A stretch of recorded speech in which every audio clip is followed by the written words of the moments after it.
कक्षा 10 अध्याय 1 वास्तविक संख्या, इसको इंग्लिश में बोलते हैं रियल नंबर। इसका प्रश्नावली 1.3 का क्वेश्चन नंबर 3 बनाएंगे। 3 क्वेश्चन नंबर देखिए क्या कर रहा है, सिद्ध कीजिए कि निम्नलिखित संख्याएं अपर में है। क्या बोल रहा है, सिद्ध कीजिए कि 3 क्वेश्चन दिया, इसमें 3 क्वेश्चन दिया, बोल रहा है सिद्ध कीजिए कि निम्नलिखित संख्या क्या है जी, अपर में है। यही क्या करना है, सिद्ध करना है। देखिए सिद्ध करते हैं, पहला क्वेश्चन हम उठाते हैं और सिद्ध करते हैं। देखिए क्या जी, पहला क्वेश्चन क्या है, 1/√2। यहाँ पे पहला सिद्ध कर रहा है। देखिए माना कि 1/√2 एक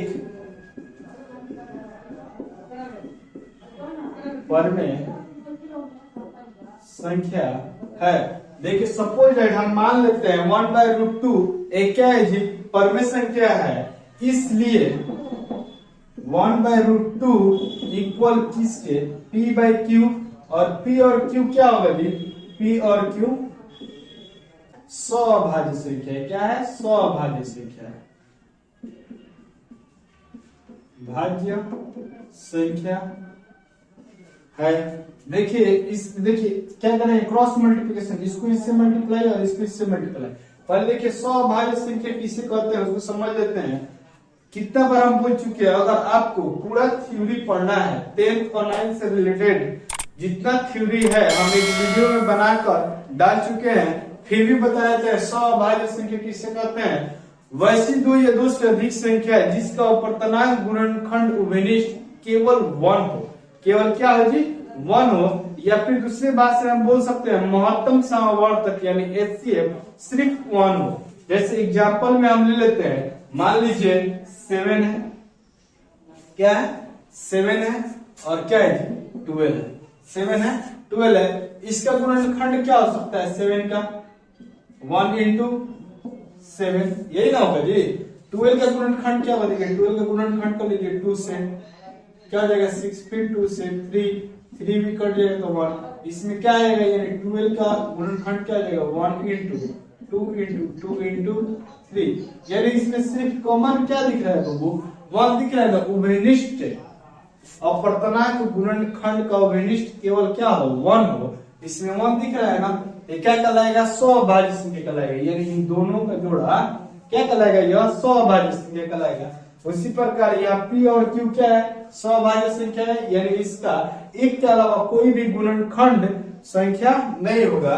चलिए देखिए आगे बढ़ते हैं, क्रॉस, देखिए इसको क्रॉस मल्टीप्लिकेशन करते हैं, इसको इससे गुना करते हैं और इसको इससे गुना करते हैं। q में 1 से करेंगे तो q, और p में किससे गुना करेंगे, √2 से, यानी p into √2।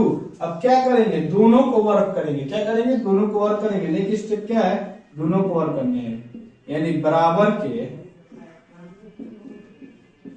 दोनों तरफ वर्ग करने पर देखिए यहाँ पे क्या हो जाएगा, q का भी स्क्वायर, p इंटू √2 का होल स्क्वायर। इसके पहले भी हम बता चुके हैं a और b अगर दोनों का स्क्वायर है तो a का भी स्क्वायर होगा और इंटू क्या होगा जी, b का भी स्क्वायर होगा, यानी दोनों का स्क्वायर होता है। उसी प्रकार यहाँ p का भी स्क्वायर होगा और √2 का भी स्क्वायर होगा, यानी q का स्क्वायर क्या होगा जी, p का भी स्क्वायर और √2 का भी स्क्वायर। अब √2 का स्क्वायर का मतलब क्या है जी, √2 इंटू √2, यानी 2 या क्या हो जाएगा 4, यानी रूट से निकल कर क्या हो जाएगा बाबू 2। उसी प्रकार देखिए यहाँ पे लिख सकते हैं q का स्क्वायर यानी p स्क्वायर। देखिए इसको एक स्टेप रख दे, √2 इंटू क्या जी, √2 इसका स्क्वायर है तो यानी q का स्क्वायर क्या हो जाएगा, p स्क्वायर इंटू निकल कर क्या हो जाएगा, डायरेक्टली हम 2 लिख सकते हैं। अब देखिए ये 2 जब इंटू कर रहा है, इधर क्या करेगा, डिवाइड करेगा ना जी, यानी q स्क्वायर क्या होगा, यहाँ पे लिख सकते हैं, इसलिए q स्क्वायर 2 से विभाज्य है तो क्या होगा जी, q भी 2 से विभाज्य होगा। क्या होगा, q भी देखिए क्यू स्क्वायर यानी हम अभी थोड़ी देर पहले समझाया है ना, और क्यू मतलब क्यू अगर कोई नंबर है यानी इसके जगह पर मान लीजिए कोई संख्या मानते हैं 10 है, 10 का स्क्वायर क्या होता है बाबू 100 होता है। 10 का स्क्वायर कितना होता है 100 होता है, तो यानी क्यू स्क्वायर 2 से यह 100 क्या है 2 से अगर विभाजित 50 बार में कट जाएगा जी, 50 बार में कट रहा है तो क्या होगा 10 का स्क्वायर जब 2 से कट रहा है तो 10 भी क्या होगा जी, सिर्फ 10 भी 2 से 5 बार में कट जाएगा। उसी प्रकार यहाँ पे क्या है क्यू स्क्वायर यानी क्यू स्क्वायर जब 2 से विभाज्य है तो क्यू भी क्या होगा 2 से विभाज्य होगा। देखिए इधर इसको इक्वेशन 1 मान लेते हैं, इसको इक्वेशन 2 मान लेते हैं। अब चलिए देखते हैं आगे। देखिए यहाँ पे माने है ना क्यू भी 2 से क्या हो रहा है विभाज्य हो रहा है। अब क्या करेंगे फिर माना कि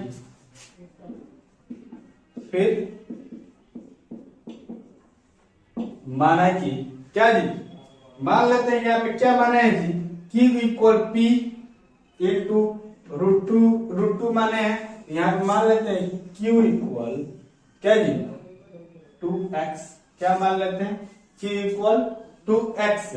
अब देखिए यहाँ इसको समीकरण क्या मान लेते हैं 3 मान लेते हैं, क्या मान लेते हैं 3 मान लेते हैं। इसको सिर्फ सपोज राइट किए क्यू इक्वल 2x यानी यहाँ पे है ना जी Q equal P square into में 2 है, यहाँ पे क्या माने सिर्फ क्यू इक्वल 2x। अब देखिए इसको क्या करेंगे क्यू के जगह पर क्या करेंगे क्यू के जगह पर क्या है जी p इंटू रूट 2 है ना जी। यहाँ पे क्या माने समीकरण 1 है, यहाँ पे समीकरण इसको 3 माने यानी यहाँ पे लिख सकते हैं समीकरण 3 में 1 का मान रखने पर यानी क्यू के इक्वल क्या है p इंटू रूट 2 यानी p इंटू रूट 2 और 2x ऑलरेडी है इस साइड में। इसको सपोज किए माने q इक्वल 2x। अब देखिए क्या करेंगे फिर इधर बराबर के दोनों तरफ वर्क करने पर बराबर के दोनों तरफ वर्क करने पर क्या करने पर बाबू वर्क करने पर यानी p इंटू रूट 2 का होल स्क्वायर और 2x का भी होल स्क्वायर यानी यह क्या आ जाएगा जी p का भी स्क्वायर और रूट 2 का भी स्क्वायर 2 का भी स्क्वायर और x का भी स्क्वायर होगा ना जी। यानी p का स्क्वायर तो p का स्क्वायर और क्या 2 का स्क्वायर क्या हो जाएगा 2 इंटू 2 यानी 4 हो जाएगा। डायरेक्टली हम लिख देते हैं क्या जी 2, जैसे यहाँ पर रूट 2 का स्क्वायर क्या हुआ है 2 हुआ है ना, डायरेक्टली यहाँ पे लिखेगा 2 और 2 का स्क्वायर क्या हो जाएगा यहाँ पे 4 इंटू एक्स स्क्वायर। देखिए अब जब इंटू कर रहा है तो डिवाइड करेगा ना, तो डिवाइड करेगा 2 एकम 2 और 2 2 या 4, इसलिए क्या आ जाएगा पी स्क्वायर क्या आ जाएगा 2x स्क्वायर। अब देखिए ये t देखिए इधर इंटू कर रहा है तो इधर डिवाइड करेगा यानी 2 से काट दिए 2 2 या 4 हो गया है। अब ये 2x स्क्वायर में चाहे तो ये जो 2 है इधर इंटू कर रहा है तो इधर डिवाइड करेगा यानी डिवाइड करेगा तो इसलिए क्या आ जाएगा पी स्क्वायर 2 से क्या है विभाज्य है, क्या है जी विभाज्य है, इसलिए क्या होगा जी p भी 2 से इसलिए p भी क्या होगा 2 से विभाज्य होगा। p भी क्या होगा 2 से विभाज्य होगा। इसको इक्वेशन क्या मान लेते हैं देखिए 3 के बाद क्या होता है 4। अब देखिए यहाँ P और यहाँ पे Q, P और Q के क्या है 2 से विभाज्य हो रहा है ना, मतलब एक ऐसा डिजिट के लिए ऐसा एक नंबर है जो P और Q कट रहा है यानी 2 से कट रहा है। हम यहाँ पे क्या बोले थे सौभाज्य संख्या, सौभाज्य संख्या यानी हमारा मानना है क्या है जी गलत है, या P और Q सौभाज्य संख्या नहीं है, यहाँ पे लिख सकते हैं। अतः यहाँ पे लिखेंगे समीकरण, पहले लिखेंगे समीकरण कौन जी 2 तथा 4 से यह स्पष्ट हो रहा है कि P और Q सौभाज्य संख्या नहीं है, हमारा मानना गलत है। अतः क्या लिखेंगे बाबू यहाँ पे 1/√2 एक अपरिमेय संख्या है। √2 1/√2 एक क्या है जी? अपरिमेय संख्या। यहाँ पे क्या लिखा है? समीकरण 2 तथा 4 से यह स्पष्ट हो रहा है कि यानी 2 और 4 से यह स्पष्ट हो रहा है कि P और Q सौभाज्य संख्या नहीं है, क्योंकि इसका 1 के अलावा दूसरा कॉमन क्या है जी? 2 कॉमन हो रहा है, इसलिए यह सौभाज्य संख्या नहीं है। इसलिए हमारा मानना यानी जो हम सपोज किए थे वो क्या है जी? गलत है। इसलिए हम बोल सकते हैं तो 1/√2 एक अपरिमेय संख्या है। 1/√2 एक क्या है जी? अपरिमेय संख्या है। अब आइए नेक्स्ट क्वेश्चन की तरफ चलते हैं। तो आइए दोस्तों क्वेश्चन नंबर हम लोग 2 देखते हैं। देखिए 2 नंबर क्वेश्चन क्या है वो? 2 नंबर क्वेश्चन है आपका 7√5। इसको सिद्ध करना है कि एक अपरिमेय संख्या है, यही सिद्ध करना है। देखिए अगर हम आपको यहीं पे समझा दे यह क्या है वो 7 परिमेय संख्या है और 5 क्या है? अपरिमेय संख्या। अभी इसके पहले वाले वीडियो में ही सिद्ध किए हैं कि √5 एक अपरिमेय संख्या है। परिमेय और अपरिमेय का देखिए जोड़ घटाव गुणा और भाग हमेशा क्या होता है? अपरिमेय होता है ना जी। आप लोग को मालूम होगा, हम थ्योरी में भी इस चीज बता चुके हैं कि परिमेय और अपरिमेय का जोड़ घटाव गुणा और भाग हमेशा क्या होता है? अपरिमेय होता है। इसी प्रकार भी क्या होगा? अपरिमेय होगा। लेकिन फिर भी इसको तो देखिए सिद्ध करके दिखाते हैं। फिर क्या करेंगे जी? इसमें पहले √5 उठाएंगे और सिद्ध करेंगे कि क्या है? √5 एक अपरिमेय संख्या है। उसके बाद लास्ट में लिखेंगे कि परिमेय और अपरिमेय दोनों आपस में इक्वल नहीं होते, यानी इसका मल्टीप्लाई अपरिमेय होता है। इसलिए क्या है? 7√5 एक अपरिमेय संख्या है। देखिए सिद्ध कर देते हैं। क्या करेंगे यहाँ पे? माना कि √5 एक परिमेय संख्या, √5 एक क्या है जी? परिमेय संख्या है। इसलिए क्या करेंगे? √5 को इक्वल कर देंगे P/Q के। √5 को इक्वल कर देंगे किसके? P/Q के। यहाँ पे P और Q क्या है बाबू? सौभाज्य संख्या। क्या है? अभाज्य संख्या है। P और Q क्या है? सौभाज्य संख्या है। देखिए क्रॉस मल्टीप्लिकेशन करते हैं, इसको इससे और इसको इससे, यानी P इक्वल क्या आ जाएगा? P इक्वल क्या आ जाएगा? Q इंटू √5, यानी P में 1 से मतलब P और इसमें गुना होता है, यानी Q इंटू √5। देखिए इसको मान लेते हैं क्या जी? इक्वेशन 1। अब क्या करेंगे? बराबर के दोनों तरफ वर्क करने पर जिस तरह प्रोसेस किए हैं इसके पहले, उसी तरह इसमें भी करना है। बराबर के दोनों तरफ वर्क करने पर क्या आ जाएगा जी? P का स्क्वायर Q इंटू √5 का स्क्वायर। देखिए इसको शॉर्ट फॉर्म में जल्दी जल्दी बनाते हैं। P स्क्वायर, यहाँ पे क्या आ जाएगा? Q का भी स्क्वायर और √5 का भी स्क्वायर, यानी P स्क्वायर इक्वल क्या आ जाएगा? Q का स्क्वायर। और क्या आ जाएगा जी? 25 रूट से निकल के क्या आ जाएगा? 5। यह 5 क्या है? P स्क्वायर का विभाज्य कर रहा है। P स्क्वायर 5 से क्या है बाबू? विभाज्य होगा, चाहे है, इसलिए P भी 5 से क्या होगा जी? विभाज्य होगा। इसको क्या मान लेते हैं? इक्वेशन 2। इक्वेशन क्या मान लेते हैं? 2। इक्वेशन 1 माने, यहाँ पे इक्वेशन क्या मान लेते हैं? 2। और फिर से माना कि, फिर से देखिए इधर लिख देते हैं,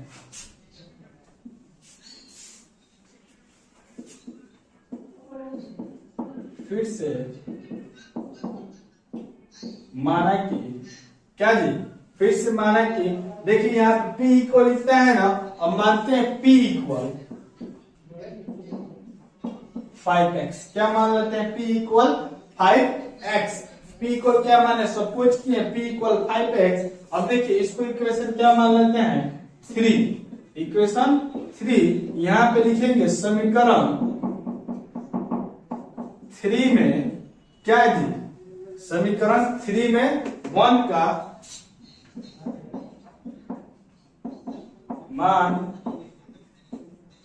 रखने पर, समीकरण 3 में 1 का मान रखने पर तो क्या करेंगे? यह P इक्वल है ना Q इंटू रूट 5, यानी P के जगह पर क्या करेंगे जी?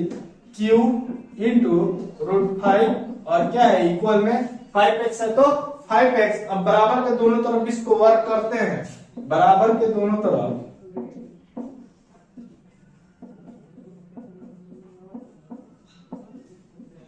वर्ग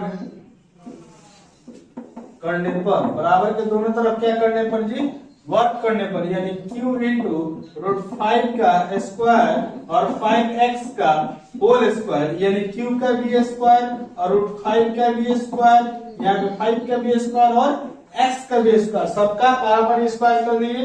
q का स्क्वायर रूट 5 का स्क्वायर क्या होगा? 25, यानी निकल कर 5 का क्या हो जाएगा? 25 और x स्क्वायर और x स्क्वायर। ठीक है, अब देखिए 5 से कटेगा, इंटू करें तो डिवाइड करेगा ना, तो 5 1 जा 5, 5 और 5 जा 25, 5 5 जा 25, यानी q स्क्वायर क्या आ जाएगा? 5x square. अब इंटू कर रहे थे तो डिवाइड करेगा ना, तो q स्क्वायर क्या होगा? q स्क्वायर 5 से विभाज्य होगा 5, q स्क्वायर 5 से क्या होगा? विभाज्य होगा, इसलिए q भी 5 से विभाज्य होगा। इसको क्या मान लेते हैं? समीकरण 4। अब देखिए यहाँ पे थोड़ा ध्यान दीजिए, समीकरण 2 और 4 से यह स्पष्ट हो रहा है कि q और p और q क्या है? 5 से विभाज्य हो रहा है ना, यानी सौभाज्य संख्या नहीं है। समझाया ना सौभाज्य संख्या, इसके पहले भी कितना बार समझा चुके हैं। वैसी दो या दो से अधिक संख्या है जिसका अपवर्तनांक गुणनखंड सिर्फ उभयनिष्ठ 1 हो। अपवर्तनांक गुणनखंड जो है उसमें उभयनिष्ठ केवल क्या हो? 1 हो। या महत्तम समवर्तक यानी HCF सिर्फ 1 हो, उसे क्या कहते हैं? सौभाज्य संख्या कहते हैं। 1 के अलावा कोई भी डिजिट नहीं आना चाहिए। लेकिन यहाँ पे क्या कॉमन हो रहा है बब्बू? 5 कॉमन हो रहा है ना, इसलिए क्या है? सौभाज्य संख्या नहीं है, यानी P और Q सौभाज्य संख्या नहीं है। इसलिए हमारा मानना क्या है? गलत है कि रूट 5 एक क्या है? परमेय संख्या। यहाँ पे क्या लिख सकते हैं? देखिए यहाँ पे लिख सकते हैं समीकरण 2 और 4 से यह स्पष्ट होता है कि P और Q सौ अभाज्य संख्या नहीं है। हमारा मानना गलत है।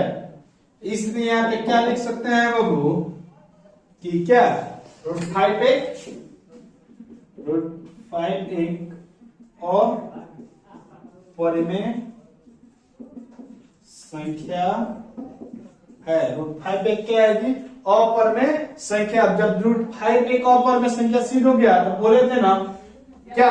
यह 7 क्या आपका परिमेय संख्या है। परिमेय और अपरिमेय का गुणनफल, परिमेय और अपरिमेय कभी बराबर आपस में नहीं होता, इसलिए परिमेय और अपरिमेय का गुणनफल क्या होगा? आपका अपरिमेय संख्या होगा। तो चलिए देखते हैं इसको। यहाँ पे इसको पहले आप लोग स्क्रीनशॉट ले लीजिए, कॉपी पर उतार लीजिए, इधर बैठाकर इसमें और छोटा सा है, इसको बता देते हैं।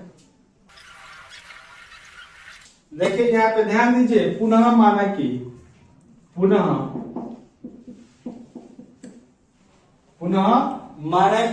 क्या जी? 7 root 5 equal P by Q। माना कि 7 root 5 equal P by Q.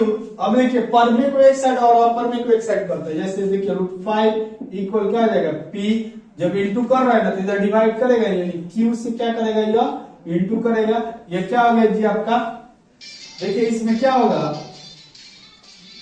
√5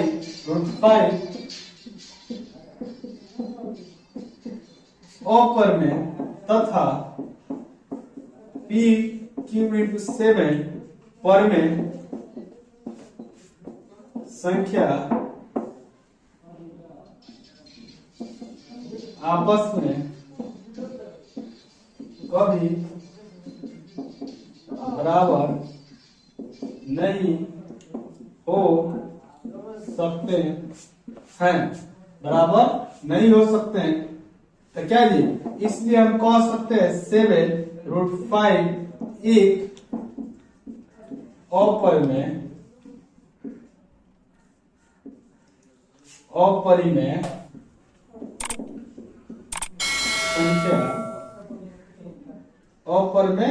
संख्या है। आइए अब नेक्स्ट क्वेश्चन देखते हैं हम। देखिए यहाँ पे इसको फिर से समझाया था, पुनः माना है कि 7√5 है इक्वल मान लीजिए पी बाई क्यू इंटू कर रहा है तो डिवाइड कर दिए 7 को, यह क्या हो गया आपका पर में हो गया और ये अपर में हो गया, ये आपका अपर में है और ये पर में है, ये आपका अपर में संख्या और यह पर में संख्या है, तो क्या जी √5 अपर में है तो था पी बाई क्यू इंटू 7 पर में संख्या है जो आपस में करीब बराबर नहीं हो सकता है, इसलिए क्या होगा 7√5 पे अपर में संख्या होगा। तो आइए अब क्वेश्चन नंबर 3 देखते हैं। तो आइए अब हम लोग क्वेश्चन नंबर 3 देखते हैं। देखिए इस चीज को हम इसलिए नहीं मिटाए हैं कि जहां जहां 5 है वहां पे हम क्या कर देंगे बाबू 2 कर देंगे, क्या सिद्ध करना है 6 प्लस √2 सिद्ध करना है कि अब अपर में संख्या है, इसको नहीं मिटाया है, इस बहुत लंबा वीडियो जा रहा है इसलिए दिक्कत हो जाएगा आप लोगों को भी। देखिए यहाँ पे सिर्फ 2 कर देंगे, देखिए फिर क्या कर रहे हैं यहाँ पे, क्या 3 नंबर क्वेश्चन क्या है बाबू 6 प्लस √2, यहाँ पे सिर्फ √2 को उठाकर सिद्ध करते हैं। देखिए √2 यहाँ पे पहले लिखेंगे माना कि, क्या जी माना कि √2 एक के पर में संख्या है, √2 एक क्या है जी पर में संख्या है, इसलिए क्या हो जाएगा जी √2 पी बाई क्यू, यहाँ पे आप लोग जानते हैं ये पी और क्यू क्या है जी सौभाज्य संख्या है, इसके बारे में हम बहुत बार समझा चुके हैं, सौभाज्य संख्या है। देखिए क्रॉस मल्टीप्लिकेशन यानी p इक्वल क्या आ जाएगा जी q इंटू √2। अब क्या करेंगे फिर यहाँ पे बराबर के दोनों तरफ इसको इक्वेशन क्या मान लेते हैं 1, इसको क्या मान लेते हैं 1, बराबर के दोनों तरफ वर्क करने पर, बराबर के दोनों तरफ वर्क करने पर यानी p square equal q into √2 का होल स्क्वायर, यानी क्या आ जाएगा जी p स्क्वायर q का भी स्क्वायर और √2 का भी स्क्वायर, यानी p स्क्वायर इक्वल क्या होगा q स्क्वायर √2 का 4, यानी निकल कर क्या आ जाएगा 2, इंटू कर रहा है तो डिवाइड करेगा, यानी p स्क्वायर क्या है जी 2 से विभाज्य है ना, 2 से विभाज्य है, इसलिए p भी क्या होगा 2 से विभाज्य होगा, 2 भी क्या होगा 2 से विभाज्य होगा। फिर यहाँ पे क्या लिखे हैं, फिर माना है कि p इक्वल क्या जी 2x, क्या मान लिए हैं 2x मान लिए, अब p यानी देखिए इसको क्या माने समीकरण 1 माने हैं, इसको समीकरण क्या मान लेते हैं 2 मान लेते हैं, और इसको समीकरण क्या मान लेते हैं 3 मान लेते हैं। समीकरण 3 में 1 का मान रखने पर यानी 3 जो है 1 का मान यहाँ पे क्या दिया है जी p इक्वल q इंटू √2 दिया है ना, यानी p के जगह पर q इंटू रूट में क्या लिखेंगे जी 2, रूट में 2, 5 के जगह पर क्या कर देंगे सिर्फ 2, और इक्वल में क्या है 2x को 2x, फिर क्या करेंगे बराबर के दोनों तरफ वर्क करने पर, बराबर के दोनों तरफ वर्क किए जहां जहां 5 लिखे हैं वहां पे क्या कर देंगे बाबू 2 कर देंगे, देखिए यहाँ पे q इंटू रूट टू का होल स्क्वायर 2x का होल स्क्वायर, ठीक, यानी q का भी स्क्वायर और रूट टू का भी स्क्वायर। यहाँ पे क्या हो जाएगा जी 2 का भी स्क्वायर, और फिर देखिए यहाँ पे क्या हो जाएगा रूट टू का स्क्वायर, यानी 4 से रूट से निकलेगा तो क्या हो जाएगा 2। यहाँ पे 2 का स्क्वायर क्या होगा वो 2 2 जा 4, देखिए 2 1 जा 2 2 2 जा 4, ये 2 कर रहा तो डिवाइड करेगा ना, यानी 2 1 जा 2 2 2 जा 4, यानी क्या बचेगा बाबू सिर्फ 2 बचेगा। यहाँ पे क्या बचेगा 2 बचेगा, इंटू कर रहा तो डिवाइड करेगा ना, यानी क्यू स्क्वायर क्या होगा जी 2 से विभाज्य होगा, 2 से विभाज्य होगा, इसलिए क्यू भी क्या हो जाएगा 2 से विभाज्य होगा। इसको क्या मान लिए समीकरण 4 मान लिए। फिर वही कंडीशन समीकरण 2 और 4 से क्या हो गया स्पष्ट हो रहा है ना जी कि p और q सौभाज्य संख्या नहीं है। जब सौभाज्य संख्या नहीं है तो हमारा मानना गलत है, इसलिए क्या हो जाएगा जी रूट 5 की जगह पर रूट 2 एक अपरिमेय संख्या होगा। आइए यहाँ पे 6 प्लस देखिए, इसके पहले भी हम समझा चुके हैं कि परिमेय और अपरिमेय का जोड़ घटाव गुना और भाग हमेशा अपरिमेय होता है, इसलिए परिमेय और अपरिमेय का जोड़ क्या होगा अपरिमेय होगा। तो आइए देखते हैं यहाँ पे, अभी जस्ट मिटा के दिखाते हैं। देखिए यहाँ पे क्या है बाबू पुनः